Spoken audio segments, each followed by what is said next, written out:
This is where I've got to now go on YouTube on the. There's nobody will watching yet, so I can get away with this on the telly to see if it's actually happening. This is it. We're live, aren't we? Aye. We're live. It says so in the corner. Oh, better be careful what you say. No swearing. We're live on Channel 4. Please do not swear. So on YouTube, you monetizing your channel, do you, ads? No. No, I haven't got anywhere near enough followers to do that. Let's have a look. See what it says. Like I say, nobody watching it anyway, so but it should record and dump a recording of it on the channel somewhere afterwards. I hope it works anyway, because it normally does. If I do it through, I'm failing. I'm trying to talk and look through stuff at the same time. I can just my usual standard of my usual standard of multitasking. Yeah. Professional, mate. It's professional. No, definitely not. Right, I found my channel, so there should. Ooh, says live. Can you see us? No. Oh, yes, I can. That's what it sounds like. Oh, yes. I've got to mute it again. Yeah, that's working. Brilliant. Oh, we got two people watching. My goodness, better behave ourselves right then. So I suppose if people put comments within the YouTube channel, you can only see it on YouTube. You can't see it on StreamYard, can you? I don't know. Like I say, first time I used it, I would hope that maybe I have to open up on YouTube as well to see if that's come through. It might be worth doing. Let's have a look. It doesn't say it's live on there. It does say on there, but not here. Oh, it says it's live. If I go to the thing, that should be muted. Right, I've muted it now. So I should be able to see anything that may or may not come through on the thing, but nothing as yet. Although I've frozen for some reason. Yeah, that's what I've seen that. I look much better frozen. It could have been a better picture, couldn't it?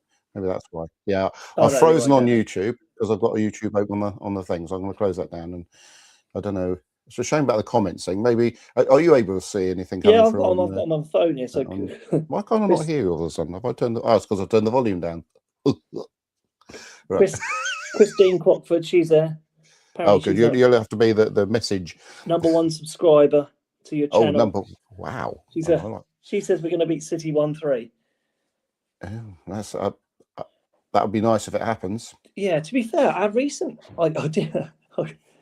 record against Man City is not too bad, is it? It isn't. No. I think if we think things are going to go badly, I feel that they usually don't. Have you been sort of dipping into the Forest Sunderland game? Well, do you know what?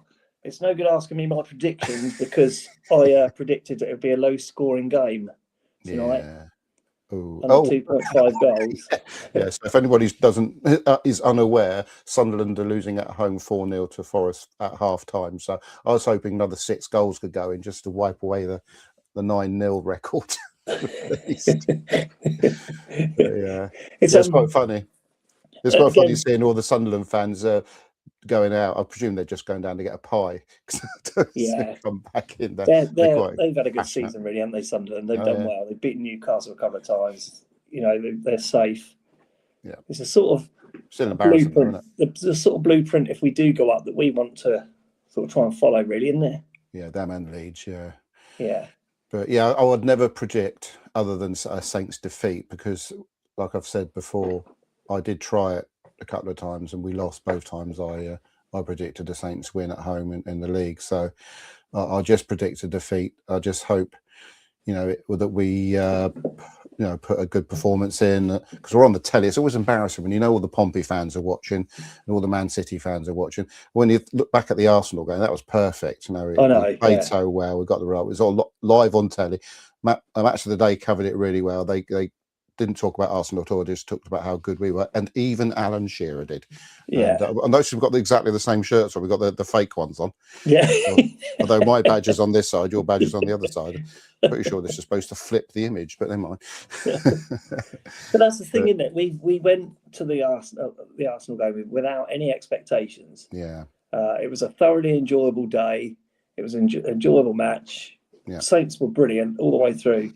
Even when they brought the big guns on and got that goal back.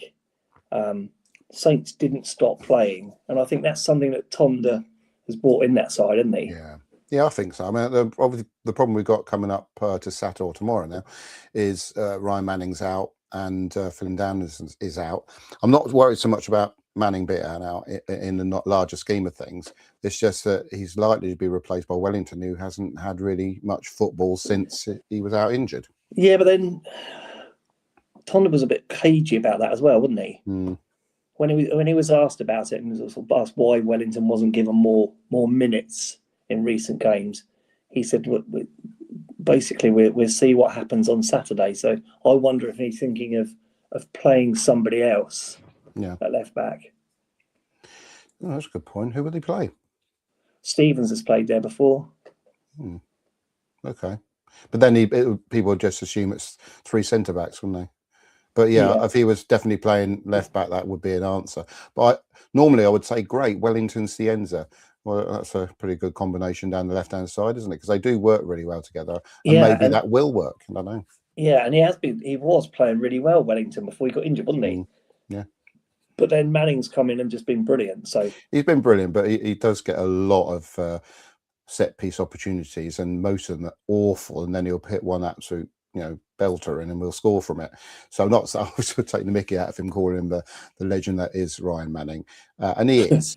But people might think I'm a bit unkind to him, but I think he's great. I do love Ryan Manning. He's a nice chap, and he puts all his heart and effort into his performances.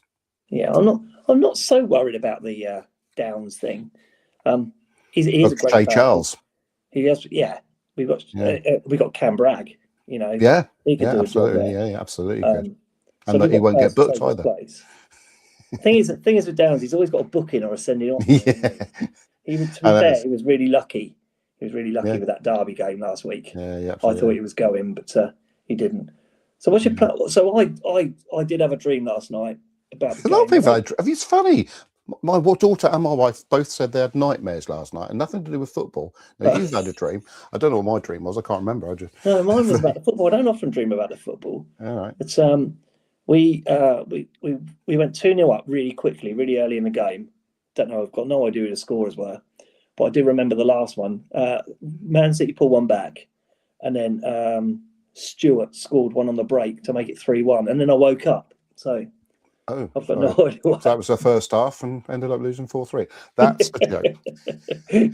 I went to the last 2 away games as well when we were in the Premier League with City, and we drew 0-0 the first time we went. So I mean, our record there is not bad. And then the second game we went to, myself and my brother, we rocked up about 2 minutes late and missed the opening goal from Haaland, and we lost 1-0. So. We've never seen a goal. Yeah. We've been there twice now, not seen a goal at all. I don't think I can remember seeing Saints play City. But my memory's terrible these days. I probably have. Oh, yes, I did. You said when you said the stadium, that's when I last one I definitely remember seeing is I think it wasn't long after they moved to Etihad. I don't think it was called the City of Manchester Stadium back then. And Saints won. I think it was 1-0, maybe 2-1, and Marion Pahar's got the winner. Yeah. I think it was Pahar's. That was the only game I've been to up at Manchester. But that was a good day out. Yeah. Yeah. Yeah, enjoyed that. I am. Let's just have a quick look at Christine. I don't know, Chris. Do you know Christine Crockford? 1654. I mean, not by name, because people change their names online, don't they? So yeah, she's in the comments at the moment, commenting a lot. Yeah. Wembley. Is the game on TV? Yeah, BBC One. I think Man City will do the same as Arsenal. I think it's an easy win, and that's biggest mistake. To be fair, City looked quite tired. I thought. I hope so. Night's game. He played a strong. He played a strong team. Let's hope they're tired. Well, I've heard there's all sorts of stupid rumours going around that he's already decided to play a weaker side so they can give a proper push to get the Premier League bagged. But I think it's highly unlikely that Pep's going to be thinking that way. He's just win-win-win, isn't it? And the squad's so deep. I'm not saying that if we play our best football, even without Downs and Manning, we'll win.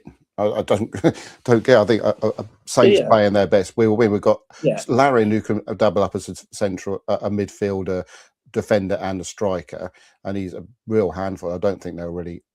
I think he's sort of akin to Haaland, really, as that sort of player. Although Haaland's probably better in the air, and if he's only going to play one up front, so I think I would start with Larin. I just think he's just a proper strong. So what would your predicted lineup be then, Ads? Well, that's a good point. I should normally do a predicted lineup. Well, I would think he's going to start with Wellington on the left and have Wood and Harwood-Bellis in the middle. Bree, who's tired, you can see he's tired. Yeah. But I think the adrenaline will get him through it. He'll be on the right-hand side. I think he'll have to have Yellett on the bench. They can have more subs, can't they, in the FA Cup? Yeah. Has he talked about Stevens being out then? No, I haven't heard any conferences. Would you start Wood above Stevens then? Only because he's sort of been in and out of fitness last couple of weeks. I think he's carrying something. Yeah. I think Harwood-Bellis is more than capable of captaining the side. We haven't had anybody of that sort of leader quality to take over from Stevens. I think Harwood-Bellis can do that now. Yeah. Obviously, if fit Stevens, you'd have him and Harwood-Bellis. Definitely, 100%. No sort of arguments. Cienza on the left. He's not going to not play Cienza, is he? No. I mean, and he looks like he's back to full fitness. Yanda's going to play. I feel. I'm not sure about Charles because he's in and out of form, isn't he? I think he's going to be on the bench and they'll just bring him on to score the winner or something like that. Right hand side, probably Matsky because he's stuck with Matsky all the way through. Yeah. And he's quite. He can adapt to certain positions very quickly. He's got a good engine, hasn't he? Yeah. And say Larin up front. And Yanda, yes, that's the midfield, isn't it? I think I've got a sneaky feeling he might put Fellows in, Yeah. I think I would put Fellows in if it were me, because he's very creative, but I think he's likely to start with Matsky. Like you said, he's got a good engine. He gets backs and forwards. He can score, because that's the only thing Fellows got. He's good at assists, but he got a thing in him. Actually, I said a few weeks ago that he's not scored any goals. He'll wait for the FA Cup semi-final and score his first goal for Saints in that, and it'll be the winner or something like that. But what a fairy tale that would be, wouldn't it? Yeah, that's the perfect fairy tale for me. I sort of agree with you. I do think Yanda, and I think it's start with Charles as well in the middle. Yeah.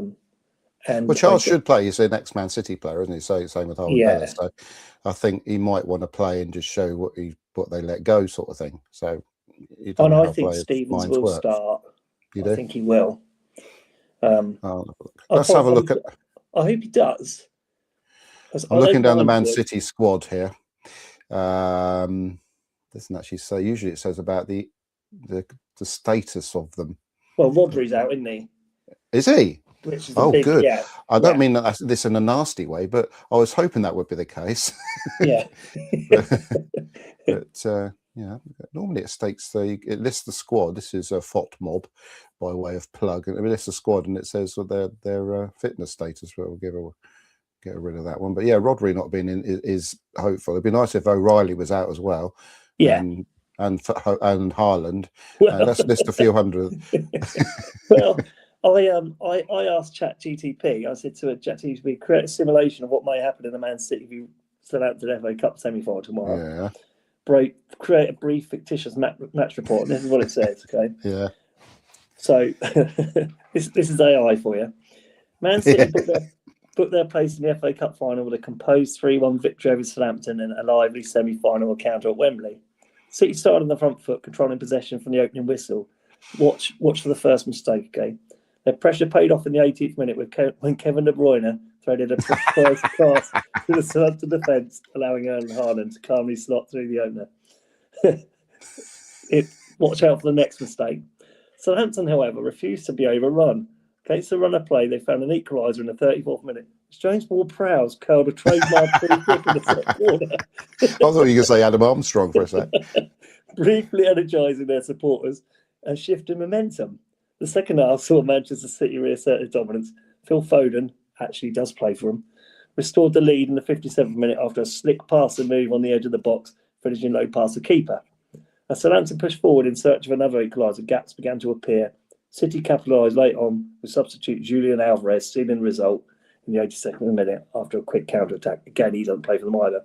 So then I said, right, can you recreate this report, but with players from each team's current squads? So here's a revised one. This time it goes Man City 2, Southampton 0. Man City produced a professional display to defeat Southampton at Wembley, booking their place in another FA Cup final. City began with their usual authority, dominating possession, despite the absence of key midfielder Rodri through injury. Early pressure paid off in the 22nd minute when Bernardo Silva found a space on the edge of the area and curled a low effort into the bottom corner after a neat layoff from Haaland. Southampton, buoyed by their impressive cup runs to the semi-final, responded well. Here we go, look. Midfielder Shay Charles drove the team forward and nearly equalised before the break, forcing a sharp save from Donnarumma. The second half followed a similar pattern, with City controlling the tempo. Foden handled a rare start, proved influential and doubled the lead in the 64th minute. Southampton pushed late on, introducing fresh legs and committing numbers forward, but City's defence, marshalled by John Stones, held firm. Despite a spirited performance from the Saints, their fairy tale run came to an end. Obviously, ChatGTP is a Pompey fan. Yeah, absolutely, yeah. It did make me laugh. AI for you. Good old AI. Yeah, it's always good for a joke. I've been trying to get it to write my Father of the Bride speech, but then I was going to sort of like make it funnier. But yeah, this is the Southampton status in regards to, according to FOTMob, injuries. Obviously, Alex McCarthy's out. Never mind. Jack Stephen, physical discomfort, said doubtful. He said that last week, and he was in the starting lineup, and then he wasn't. Russ left with a knee injury, and that's all it says. It doesn't say anything else. Obviously, we know that Manning and Downs are out through suspension. So he's got a big amount of players to choose from, and everybody keeps forgetting. You mentioned Cameron Bragg, everybody keeps forgetting him, and he's a talent, and he's been maybe playing really well. He has platform. Probably end up having to sell him. He'll probably help us win the match, and him and Cienza will be like I saw a graphic during the week of somebody putting down Cienza in the Leeds kit. Yeah, and so I was really cross about that. So I thought I'll find a Leeds player and then put them in the Saints kit and see how they bloody feel about it. Yeah. Christine's carrying on with her comments. Please don't stop, Christine. She said, "I'll shush until someone else comes in. Please don't stop." She said, she thinks the final will be Southampton Leeds. I think actually Leeds have got a good chance. I mean, Chelsea are in disarray, aren't they? They're terrible, aren't they? I agree with Christine. I think that Leeds will get through to the final. I can't vouch for us. Obviously, we want to be there. And it's always been in the back of my mind since the quarterfinals that, we could end up playing Leeds in the final and they'll get their own back. But I think actually now we've got a stronger side than we had when we won the playoff final before. Oh, God, let's see if that works. Oh, it does work. This is talking about Christine. Anybody, all two of you that are watching the channel, what actually happens is people dip in and dip out. So I have to pump up these like and subscribes. It's free and it helps the channel grow. Yeah, that doesn't actually say on that. I said that myself. But no, I totally agree. I think that it looks like it's heading that way. But why should we be worried about potentially playing Leeds in the final if we beat Man City and Arsenal on the way? Yeah. So yeah, it's just you have to get past Man City. I don't know. There just seems some magic about the club at the moment, doesn't it? It's a whole 50th anniversary thing. I don't know. Yeah, it will be amazing. I mean, what's your plan tomorrow, Ads? What time are you leaving? Getting up there? Complicated. I've got a very complicated day. So first of all, I've got to take. This sounds a bit weird. Hope none of my kids are watching this. I've just in case I'll be very careful. I've got to take something around to my daughter's house in the morning as I drive around to East Cowes and park the car somewhere. Right. And then I've got a choice to make. So I've got my ticket. I've got either catch the 9:30 car ferry because I might not be feeling bothered to go over the Thoton Bridge and walk all the way to the Red Jet. Yeah. Or just walk to the Red Jet and catch the ferry that's next on there. So Red Funnel being Red Funnel, they cancelled a load of boats today because they hit somebody with a truck or something. Yeah, I heard about that. Yeah. So Yeah, I might have to play it by ear. I might sort of arrive in East Cowes and just, if the ferries are running, just jump on the car ferry, Yeah, because we're not likely to get back on the Red Jet when we come back. I think most likely, if we do, because you'll stay in a hotel, aren't you? yeah. So we're getting I'm getting a 10 to 8 Red Jet tomorrow. My older brother's coming over from East Cowes. He's going to meet me this side. We're getting a 10 to 8 Red Jet, and then my younger brother's picking us up on the other side. He's driving up. We've got to pop to Eastleigh to pick someone else up, and then Find a we've pub. got a hotel about 5 miles away from Wembley. Oh wow! So we're booking there, and there's a pub just across the road. So we'll probably pop in there for a few beers, and then make our way to Wembley. Do you know what the options are for the Saints fans? I think it's the Green Man, isn't it? And then I saw something. I only sort of glimpsed it. I saw there was a graphic came up on Facebook about, it was about 20 pubs that were listed, and I don't know what it might be. The one I'm sort of most associated with, which was where is it now?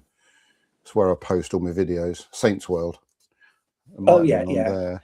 Yeah, I know that. But previously, when I've been, because actually, as a club, I was thinking about this. We've been quite lucky with our Wembley trips. We've had quite a few, haven't we? Yeah. Surprisingly, we've been to the Green Man, which is at the very top of the hill. But I think we've got, is it Box Park? This is all flying over my head, because I don't think when I've ever been to Wembley, I've never been to the pub. I've just been hovered around Wembley. So, you'll know better than me.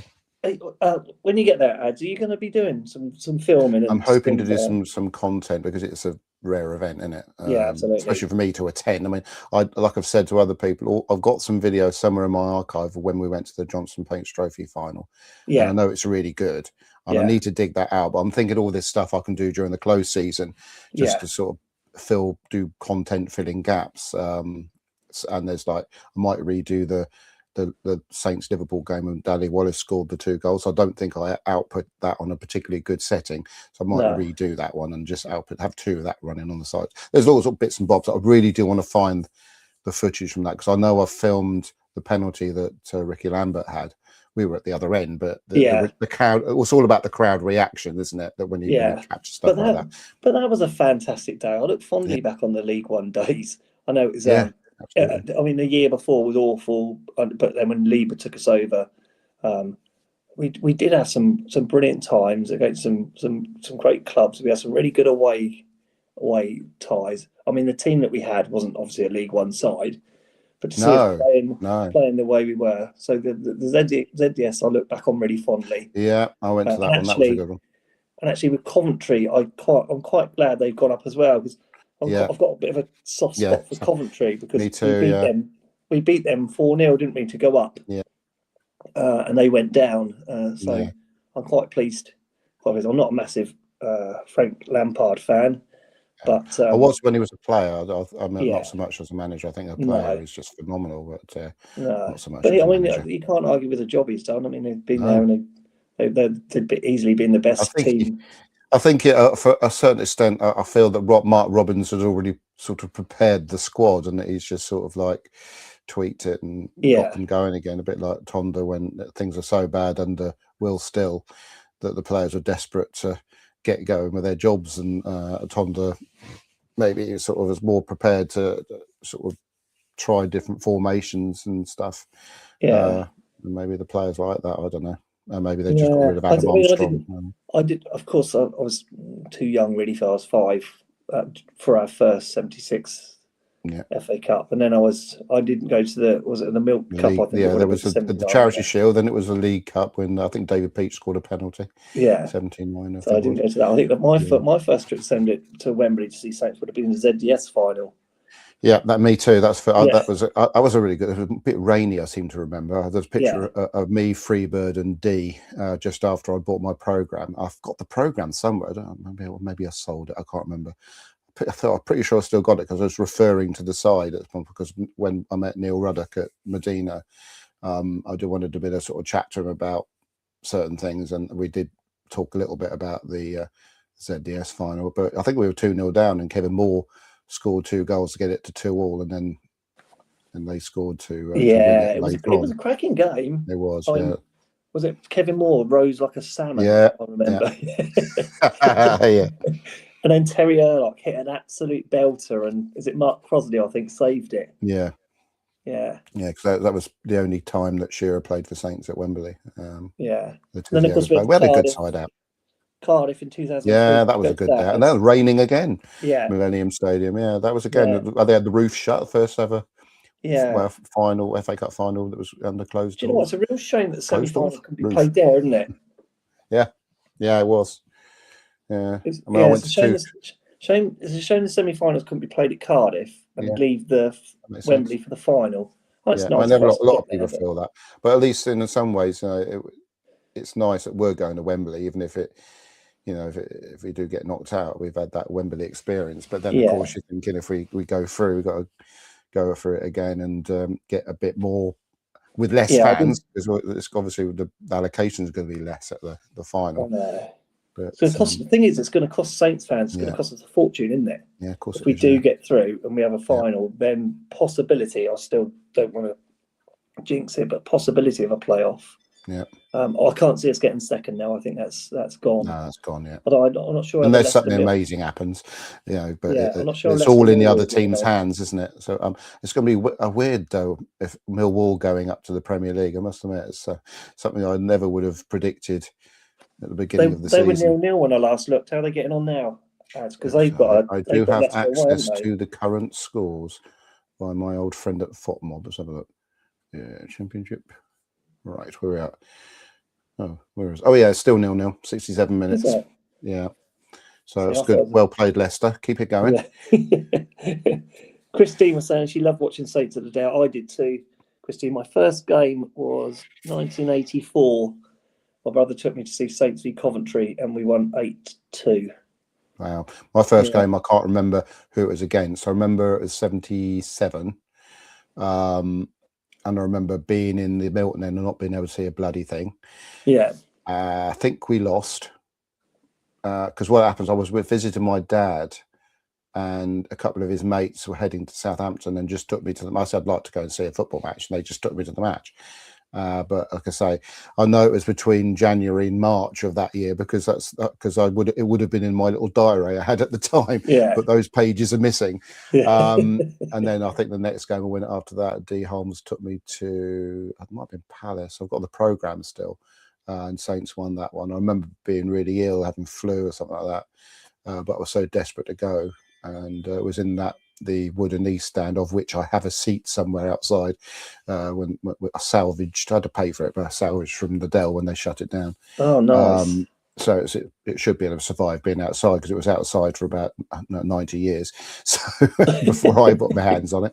Yeah, that was a good day out. Yeah. But I used to know all the games I've been to. I've got a funny feeling that my copy of that number, which had all the stats and stuff in it up to a certain point, I actually ticked off all the games I've been to. But my memory's getting so bad these days. I can't. A friend of mine used to go all the time, Dave Lane, massive Saints fan, and he could remember the scorers, times, dates, everything from games. But I've got little bits and pieces within my brain. But yeah, I remember the Church Lytton thing. I don't know if you went to that one. I know you would have been very little, but just after Saints won the FA Cup, they came over to play Newport in a friendly of some variety, and the FA Cup came with the team, and I think a couple of Newport lads were able to sort of do a lap of honour with it. And I was standing around the dugout, so I kept on asking Laurie McMenemy for his autograph, and I think I got Steve Williams. I'm pretty sure I got Mick Shannon. But I kept on going backwards and forwards to, bear in mind, I was 9 at the time, backwards and forwards to Laurie McMenemy. And by the 4th time, he gave me the McMenemy stare, which I'm quite happy to remember. Yeah, I've got an admission, mate, live on the channel that my first ever kit I bought for me at Christmas by my mum and dad. I can't remember. I must have been 6, 7. It's a Man City kit. Never mind, eh? It must have been because, remember, there was a market. There used to be a market in Newport, didn't there? Where where the cinema and that thing is. There must have been like a cheap sale there or something. I had a Liverpool kit under the same circumstance. The first guy I had, because I was a Man United kid when I found one as a kid, Yeah. was a Man United shirt. But actually, no, it was a T-shirt, actually, a white T-shirt with, and this was 1975 or 4, and it had this sort of print on it from a Manchester United team from about 3 years earlier, just before they got relegated. So I used to wear that all the time. And then I got the shirt years later. And then when I was living somewhere, I think I might have been living in Wales, one of the sports shop had a Liverpool kit. And I was particularly interested in it because although the neck bit was crap, it had an embroidered badge, and all the badges on sort of replica kits in those days were these Stuck sort of on. iron-on stuff. Yeah. Yeah, stuck on stuff. So I got that, and yeah, didn't like Liverpool at all. Just liked the shirts. I had this shirt for a bit, and then I had a phase where I was buying football shirts from all sorts of clubs. Got Maidstone United and Barcelona. I don't know why my mum did it. The thing is, my dad supported Saints. My older brother supported Saints. I was always going to be supporting Saints myself. And to be fair, at that age, I wasn't a massive football fan. I never really got it until I got to middle school and I started actually playing myself, throwing myself around in the sticks and whatever else. But yeah, Man City kit. Nylon. D Holmes had that. D Holmes had that Man City kit and the Leeds kit, and Saints kit, Brazil kit. Yeah. Yeah, I remember him playing football in the back garden there down Egypt Hill, and he was playing in that blue Man City, the iconic one with the Umbro strips down the, and it was long sleeve. It was a really cool shirt, that one, actually. Yeah, but yeah, I mean, when I was a Man United fan, then I used to love Saints as well. It was one of those things that I'd go and support Saints when I went to the Dell, and then I'd sort of be interested in their results and just follow Man United, and of course, D having the Man City kit. And banging on about the 1976 Cup final used to sort of rub salt in the wound, because when I obviously watching that final as a Man United fan, I was in tears at the end of the game. My mum said, "Oh, it's all right, darling, they'll win again next year." I did. I always had some money on that when I was 10 years old. But no, I wrote in my diary, like 2 or 3 weeks after the Cup final, I am now a Saints fan as well. Yeah. And yeah, I mean, it's not so much it's sort of just saying you're a Saints fan.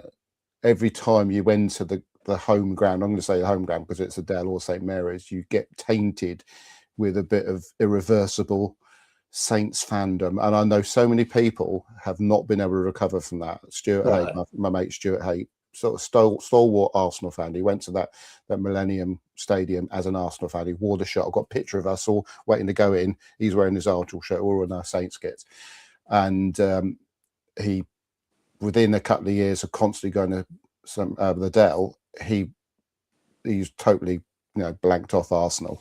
And now he's a Shoaling fan, but you know what I mean.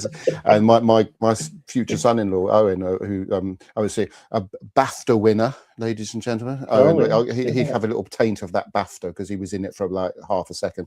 That the thing you won the BAFTA for. He came with me to the Arsenal game. He used to wear Arsenal kits, and at the end of that game, after cheering all our goals, I said, "Are you converted now?" He went, "Yeah, that was the quickest conversion ever." It's got to be said. He's been to 3 games. so he's one of my memories of the Millennium Stadium, the 2003 FA Cup final, was we stayed in a little place called Porthcawl. There was myself, my older brother Bernie, Dave Lane, Steve Gooch. A lot of these don't go anymore, but Des Knight, I don't know if you know Des Knight, but no. He back in those days it was all paper tickets, wasn't it? So you had to have the official ticket, and basically you were checked as you first went in. They checked your ticket, and then there was almost I can't remember if there's 2 or 3 checkpoints. Anyway, Des Knight, he couldn't get a ticket for the game, so he photocopied one. And he managed to get through the first checkpoint with his photocopy ticket, and he was like, "Yes!" He was buzzing, and he got through to the second checkpoint, and that was it.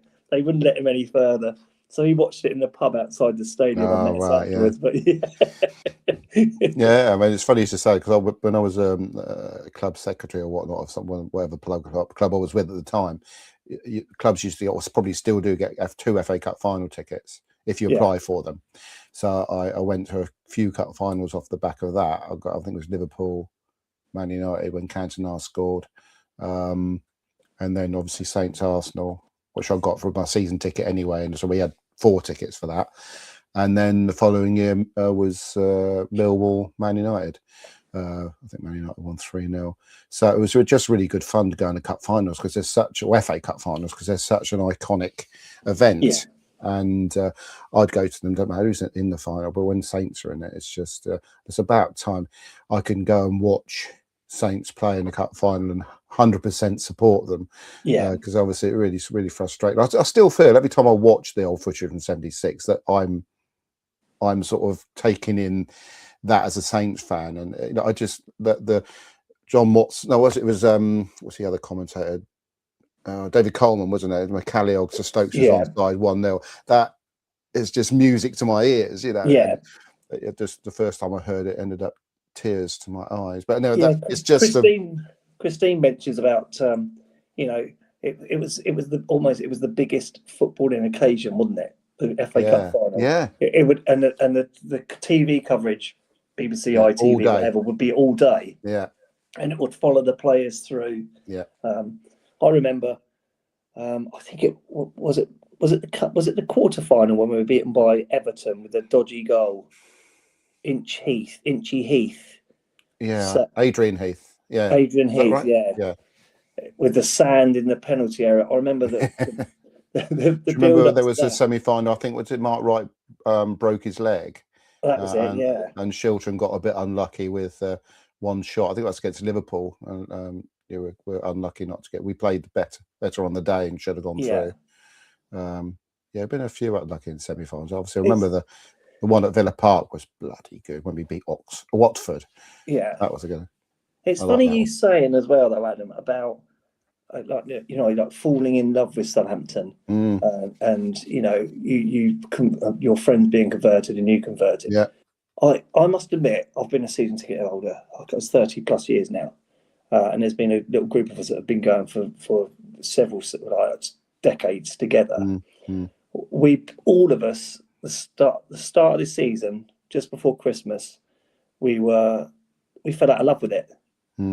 We fell out of love with football. We fell out of love with watching the game. We still enjoyed meeting up with each other, but the football part of it was almost got in the way. We weren't enjoying it. We felt a bit of a disconnect with the club and a bit of a disconnect with the players. And I think things weren't going so well. But since Tonda's taken over, we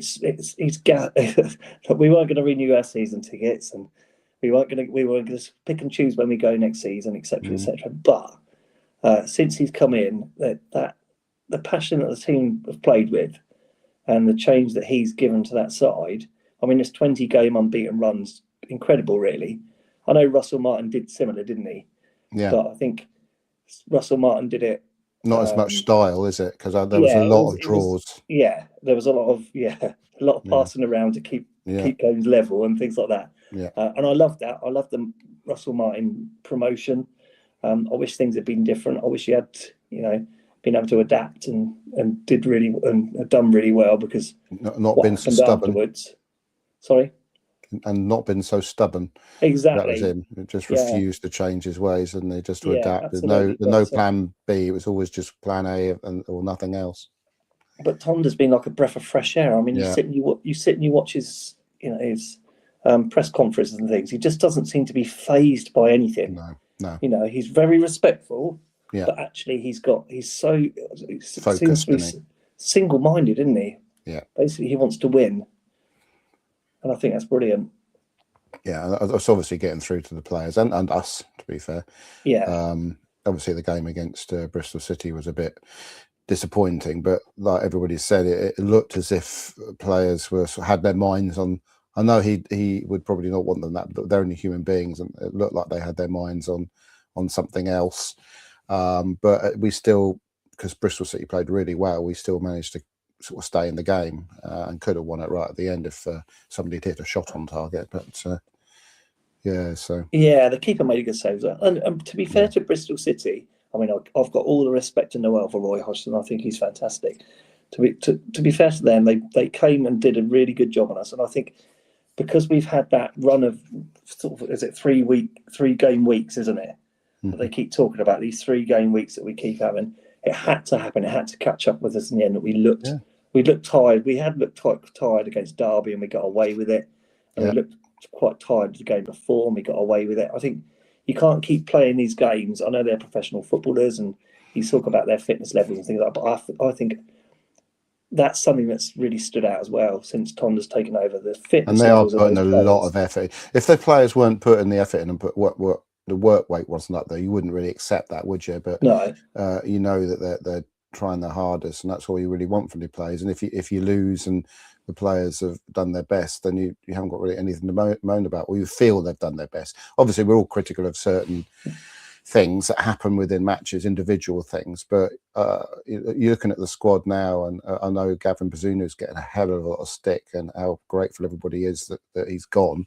But Daniel Peretz, what if it had been the other way around? We wouldn't be where we are now if Peretz hadn't come in. no. So it's amazing. I was moaning about 4 months ago about the recruitment that we've had, and most of it actually has been the backbone of the team. Of Damien Downs is probably the exception to the rule.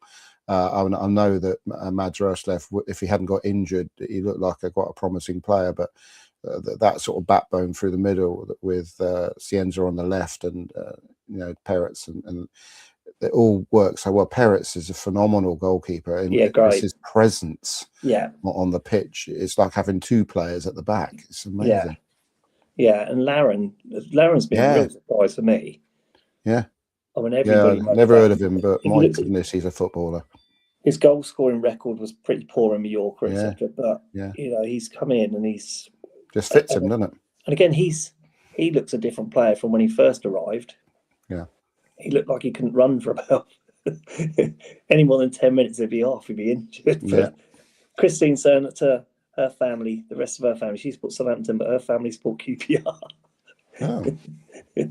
She said she was quite pleased when she stuffed them 5-0. Oh, good. I must admit, I do watch a couple of QPR matchday vlog videos, and I got a bit worried when they were saying up the R's.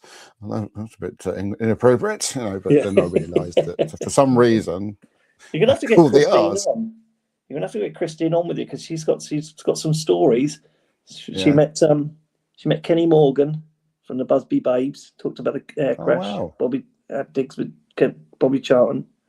Yeah, I think you need to start getting some guests on here. Oh yeah, I've got guests on. It's a bit of a trial run, this particular thing, but it seems to work.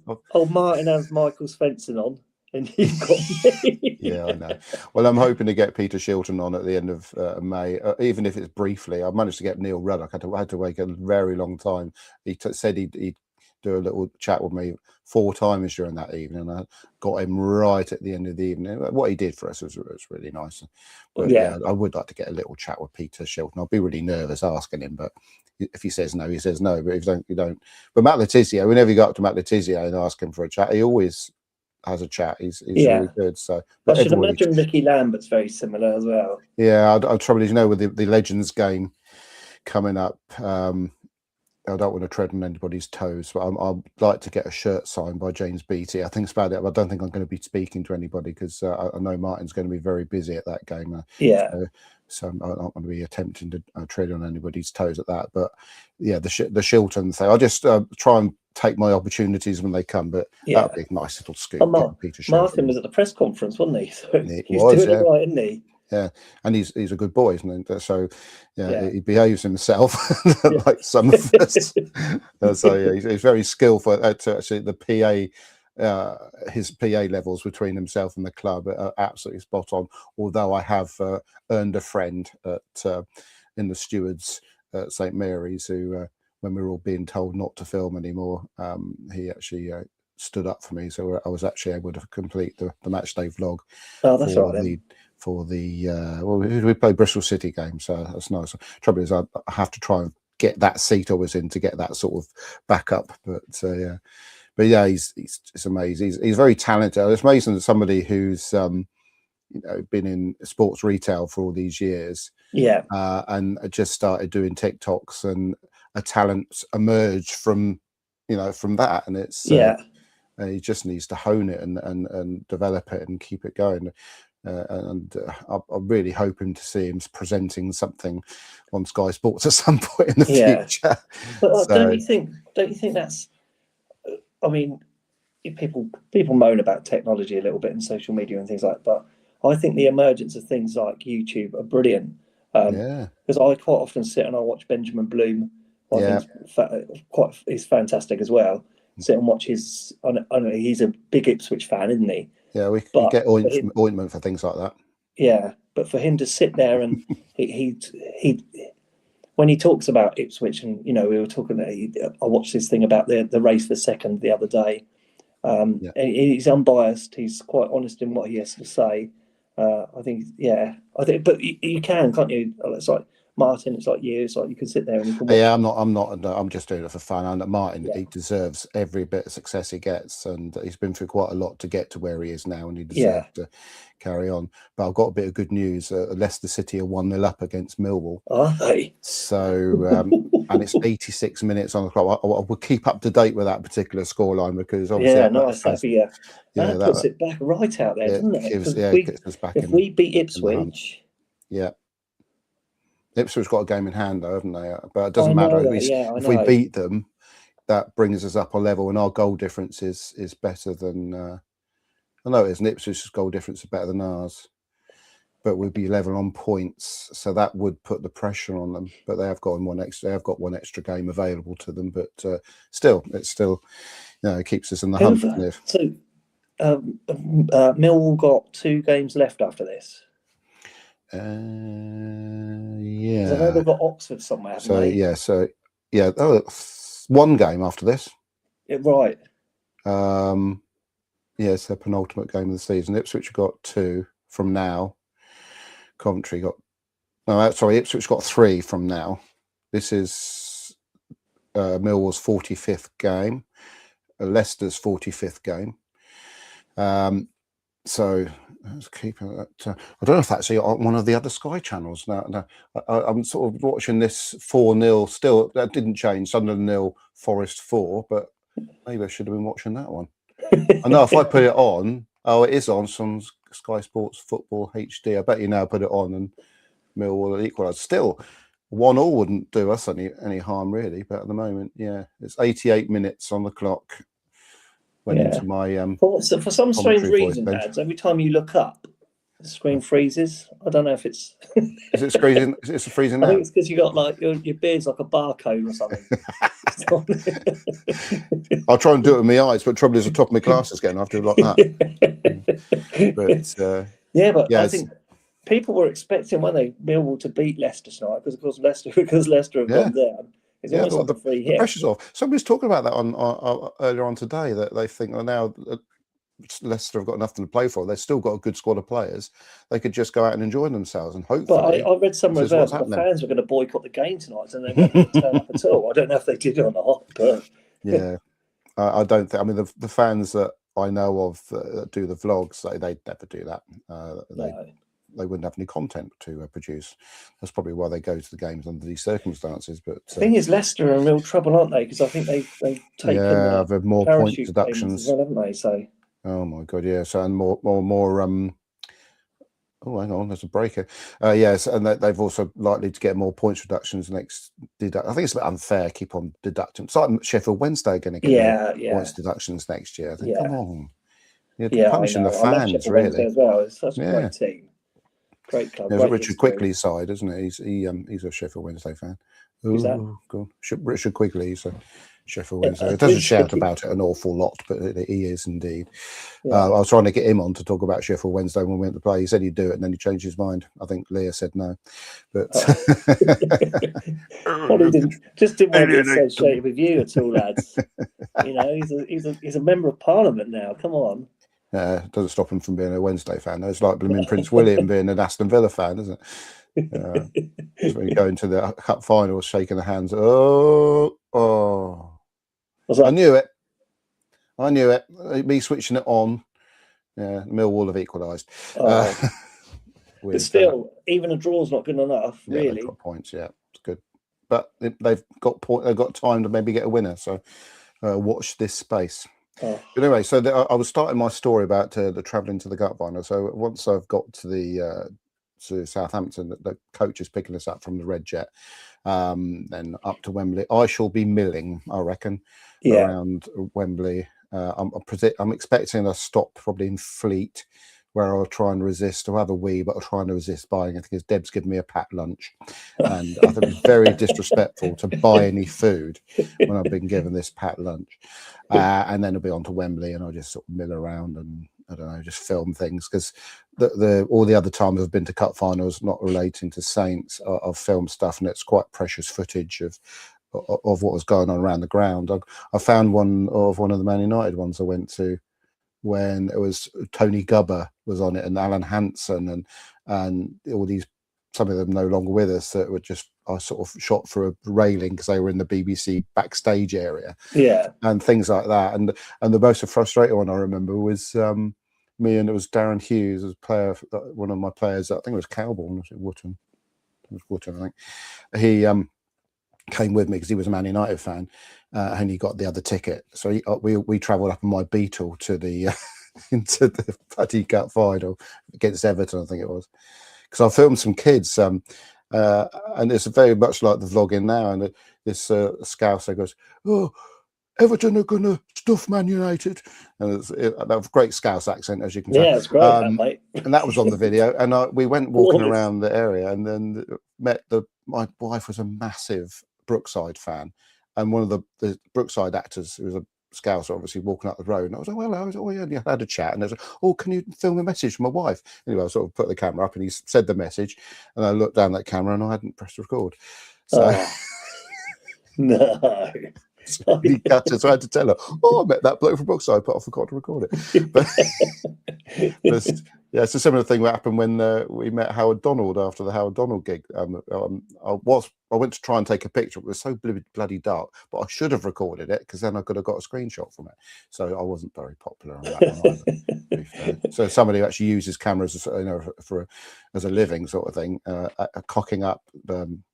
I will, to my defence of the Brookside thing, I wasn't a professional photographer back in those days, or videographer. But yeah, it's just this memories, isn't it? And when it comes to appearing at Wembley or going to Wembley, I think my video is likely to be a what they call it, a feature length thing, because I just want to capture as much of it as possible. And the benefit of doing the vlogs is I can do them, put them on YouTube, and leave them there, and then go back and enjoy them, but not keep all the files at home, because they're up there and anybody can see them. So I just have to make sure I don't get myself banned from YouTube. Yeah, that would be disastrous. My favourite keeper growing up was an Everton player, was Neville Southall. Oh yeah, and great goalkeeper. Matt Liss scored a penalty against him. Well, no, he saved one of his penalties. I've got it around wrong. Oh, actually, wasn't it? Was it a Forest goalkeeper? No, it wasn't. Mark Crossley saved. Crossley, that's it. Yeah. Am I supposed to be the quiz master? Yeah, I don't know goalkeepers. Anthony Niemi is one of my favourites at Southampton. I think he was quite a good keeper. Obviously Shilton. Tim Flowers. I like Tim Flowers. Yeah, he was pretty good, wasn't he? So was a reliable goalkeepers. Obviously Perrett's now. Bruce Grobbelaar, of course. I liked Aaron Ramsdale as well. I think it's such a shame that we had him when we were so bad. I know. But yeah. I think the keeper we got now is probably better than him, though. Yes, he is, definitely, yeah. But yeah, it'd be nice. I mean, you'd never know what's going to happen in the close season with signings. Bayern Munich might be looking and think, actually, he's really good. Better promote him in the squad, and he'd probably take that option. We'd get more money at Bayern Munich, wouldn't he? But you never know what's going to happen. Thing is, we really do need promotion, don't we? Otherwise, we're gonna lose all our players. Yeah, I was talking to somebody about that the other day. Yes, we always lose players, even if you do get promoted. But we've got players coming through as well. I think that if Spurs stays after I'd be asking him to go, they're likely to find some people we've never heard of that can do a job for us. But there's so many people that are talented at the moment. You always think, well, Tonda's going to go. Cienza's going to go. I know Cienza personally would probably like to stay, but his agent is going to think, I should get some money to go. You're 27 years old, let's get some money here.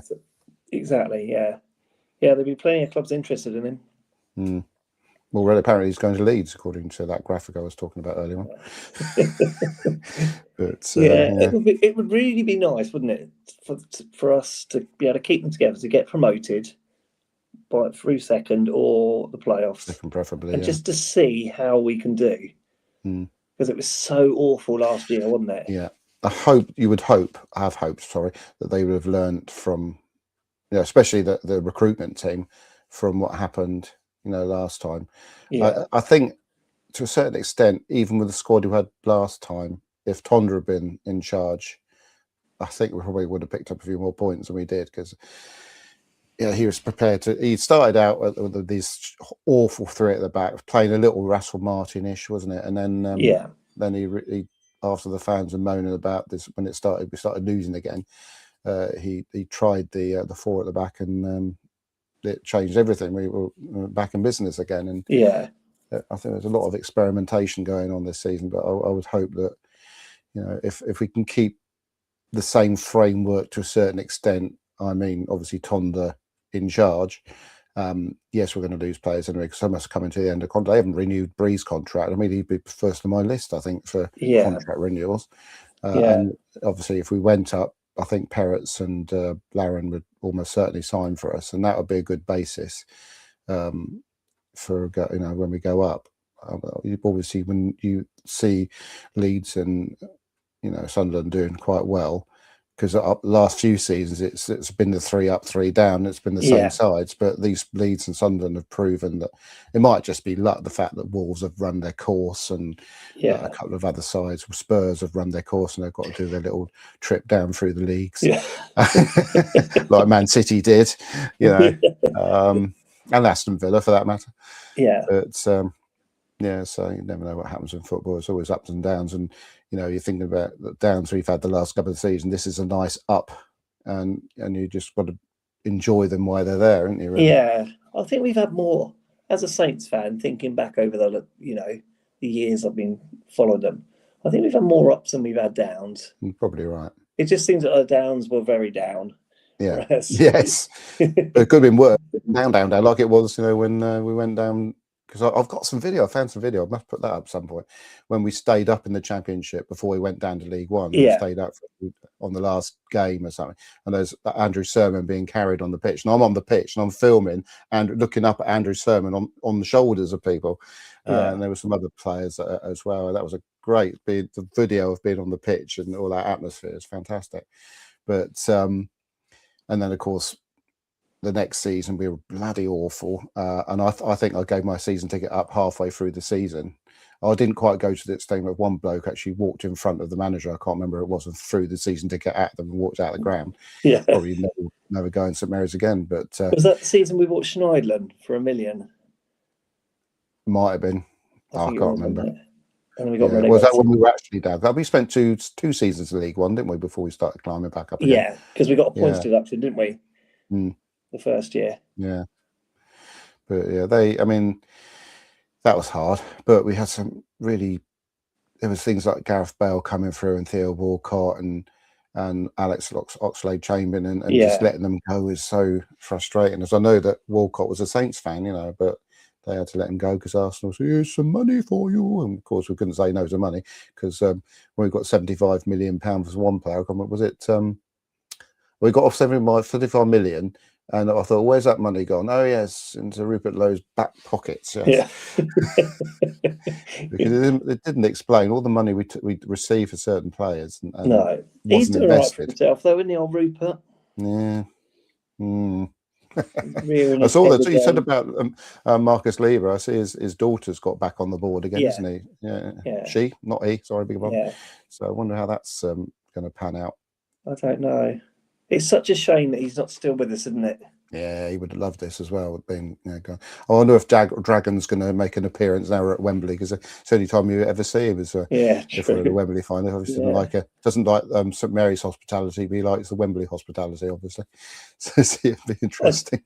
I did go to Marcus Lieber's funeral at St Mary's. You? Yeah. Oh, wow. Yeah, managed to get in. It was during a half term or something, and I applied for a ticket. Yeah, I managed to go in. Very poignant. He was a great man, wasn't he? Yeah, it's what he did for this club is above and beyond what you would expect. But Very humble. he fell in love with it very quickly, and he put his money where his mouth is and put people in the right positions within the club to rebuild. And because we wouldn't been around probably No, a I non-league remember side. him at the Johnston Paint Trophy with his camera and just being like a fan, really, enjoying the occasion. And brilliant. I'm just going to see what's happened. So I think it's 1-1. I was talking to you, and Leicester won, Millwall won. Final score, which isn't terrible. So now Millwall are on 80 points. We're on 76, but we've got a game in hand on Millwall, so we can claw back that 1 point. But clearly, a little bit jittery there, Millwall. they've got. I think they've got Oxford the last game, haven't they? I don't know. Maybe I can look that up. So I've got all the stats here. Oxford may be down by then as well. So again, it could be another. Yeah, I feel sorry for Oxford. I like them. I'm sad that they went down. Yeah. But West Brom have turned it around. I mean, even you look at Portsmouth. Really, at one stage we thought Portsmouth were down and out, but they turned it around. Yeah, a lot of spirit. I said actually to Mark across the road that I don't think this was earlier on in the season before they took their little dive, that I felt that the spirit would keep them up, and I think it has done. And their manager's a good, he's a good manager, isn't he? Yeah, they've got a good bloke in charge there. Yeah. But it would be a shame in some ways. Obviously, if they went down, it'd be funny, but they haven't got down. If we can't go up, we know we've got another couple of M27 derbies ahead of us. There's always a little. It's just a shame that they were both so disappointing this year, weren't they? I said both teams were sort of struggling to settle down. I think when they go, we just began, and Adam Armstrong, he missed some sitters in that game at Fratton Park, which obviously he had his mind on Wolves, and if he'd been, had his mind on Saints, he might have scored one of them. And of course, their goal was a handball. So and they admit it. So that's tomorrow is going to be. I'm trying to not worry about it. Or the only thing that worries me really is not so much losing; it's losing badly. That's the thing that really sort of. I look back over the last 5 games, and they've all been close except one, where we were beaten 4-0. But I can't see that happening. I can't see us getting beaten like that. But when I think back to I didn't go to the game, the League Cup final against Manchester United when Manolo Gabbiadini scored a couple. He was so unlucky. There was a terrible refereeing decision. I remember that game where awful. If we had VAR, we would have won that cup. Yeah, I know people complain about VAR, but we could have had it. Wish we could have had it in that game. Also, I feel if we'd had Van Dijk, we would have won it too. But he was, of course, injured, wasn't he? He was taken out. It wasn't by Pickford, was it? Because that would have explained him taking Pickford out. What was that? It wasn't. Was it Pickford? No, Pickford took him out, didn't he? Pickford ruined his knee. I don't know, but I was looking at the video of my telly, and Jack Stevens looks like just really young in that game. That's what I was hoping. One of the reasons I was hoping he was going to play in this game, because he would then own the record of the Saints players played most at Wembley outright. I think Nathan Redmond has played the most games for Saints at Wembley, but I think if Jax plays, he will equalise that one. Really? And then potentially, if we get to the playoff final, break their record and either, because he's a Saints boy. I know you. He's great. I mean, he's had a lot of stick, Jack Stevens, but I've got an awful lot of time for him. Yeah. He loves Saints. I mean, and I know he went away on loan, but that's probably a club political thing when he went up to Bournemouth on loan when we were down in the Championship last time. But if you speak to him, he's sort of Saints through and through. I know when we were going through that bad patch, he said he went home to his kids, and his son said, "Up the Saints, Daddy," and he was feeling really down because of the result and stuff like that. But his sort of kids sort of brought him back down to earth. But he's of all the players there, you know that when they bring legends back 10 years later to speak before the match, Jack Stevens would be one of the people they bring back from the current crop anyway. I'm gonna have to probably go, because I've got to get my beauty sleep in before and prep some equipment Yeah, me for too. I've got to pack my tomorrow's bags. work. Yeah. So I don't know what Roger, I've got. right, before we go, then let's have a Yeah. final Uh-oh. final prediction, ads. I'm hoping I'm going to be negative, you be positive. So I'm going to go with a 3-0 Man City. I think I'm going 3-0. That's a bit harsh on Daniel Perez. I just think they're just so good and they're on the up, even if they put a weaker side in. Yeah. I think we'll have plenty of the game. You know, they'll let us play because they're not worried about players. The team's playing football against them, so they know they can soak it up. So I'm going to go with that. A 3-0 Man City. Right. I think we will score. We will get a celebration. I think we draw 1-1 and we'll win on penalties. Does it go straight to penalties, this match? I No don't extra know. time? I hope there's no extra time. I think Or there please will be no extra time. I would just want to go straight to penalties because then we might get back for that ferry. Yeah.